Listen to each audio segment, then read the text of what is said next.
الحمدللہ، کیا ایک فرما بردار مسلمان جس نے کسی گناہ کا ارتکاب نہ کیا ہو وہ زیادہ بہتر ہے، یا وہ گنہگار مسلمان جس نے ارتکاب گناہ کے بعد اللہ سے خالص توبہ کر لیا ہو؟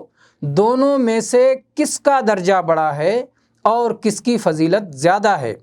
اس سوال کے جواب میں ایک گروہ کا یہ کہنا ہے، جو ہم پہلے بیان کر چکے ہیں، کہ نیک اور فرما بردار مسلمان بہتر ہے۔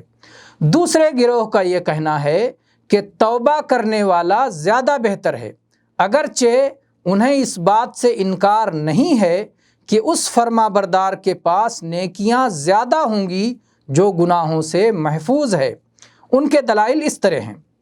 پہلی دلیل، توبہ کی بندگی اللہ کے نزدیک نہایت محبوب ہے۔ توبہ کی بڑی اہمیت اور عزت ہے۔ اللہ تعالیٰ توبہ کرنے والوں سے محبت کرتا ہے۔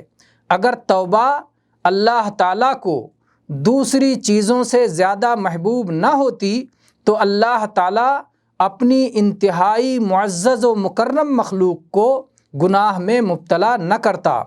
دوسری دلیل، توبہ کی بندگی میں اللہ کے سامنے جو ذلت و انکساری، عاجزی اور پستی اور خوشامد پائی جاتی ہے وہ اللہ تعالیٰ کو بہت زیادہ پسند ہے، بہت سارے ظاہری اعمال سے زیادہ محبوب ہے۔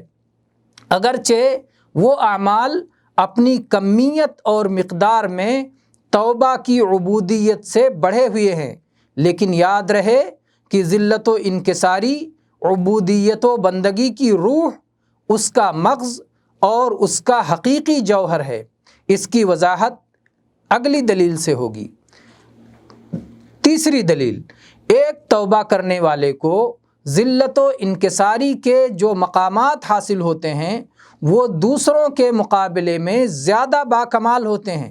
ایک گنہگار اللہ کے سامنے فقر و محتاجی اور عبودیت و بندگی کی ذلت اور اللہ کی محبت کے معاملے میں فرما برداروں کے ساتھ شریک ہوتا ہے، البتہ گناہ کے بنا پر دل شکستگی کے معاملے میں ان سے ممتاز ہوتا ہے۔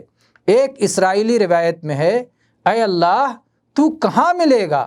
اللہ نے جواب دیا، میں ان لوگوں کے پاس ملوں گا جن کے دل میری وجہ سے ٹوٹے ہوئے ہیں۔ یہی وجہ ہے کہ سجدے کی حالت میں ایک بندہ اللہ تعالیٰ سے سب سے زیادہ قریب ہوتا ہے، کیونکہ سجدہ اللہ تعالیٰ کے سامنے ذلت و انکساری کا بے حد اہم مقام ہے۔